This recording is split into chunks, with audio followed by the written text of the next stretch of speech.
এয়া আমি কি ছিঙি আছোঁ আজি পথাৰলৈ আহিলোগৈ দেই চাওক এইটো লেহেতি হয় এয়া খুব ভাল লাগে মোৰ খাই এয়া আমাৰ কোন কোন আছে এয়া মোৰ ভণ্টি এইফালে মোৰ এয়া বিজিতা আৰু এইফালে ভণ্টিয়ে হয় এয়া দুজনী সিহঁতে ছিঙি দিছে আমি গোটেইকেইটা মিলি একদম মানে দেখি মানে বহুত ভাল লাগিছে আৰু এয়া চাওক একদম পিয়ৰ পথাৰত আছোঁ দেই শুদ্ধ পিয়ৰ শাক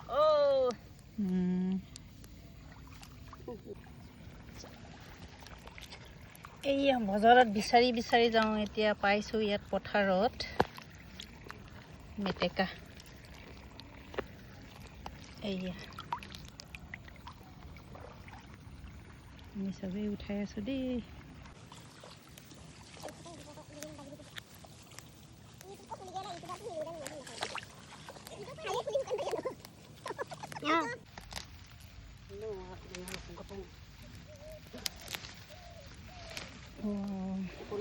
এয়া হ'ল জংঘলে মংগল বুলি কয় নহয় এইফালে ঢেৰ বস্তু পালোঁ আমি শাক চব্জি গোটেই পথাৰৰ উঠাই আনিলোঁ এয়া হ'ল বাঁহগাজ আৰু আমি শেষত ফূৰ্তি কৰি এয়া ভণ্টিৰ ঘৰত এসাঁজ ধুনীয়াৰে দৰিকণা মাছৰ লগত পাতত দিয়া এইফালে বাঁহগাজ আৰু লেহেতি বইল কৰি আমি টিপিয়ে এসাঁজ খাই আহিলোঁ আজিলৈ আহিছোঁ বাই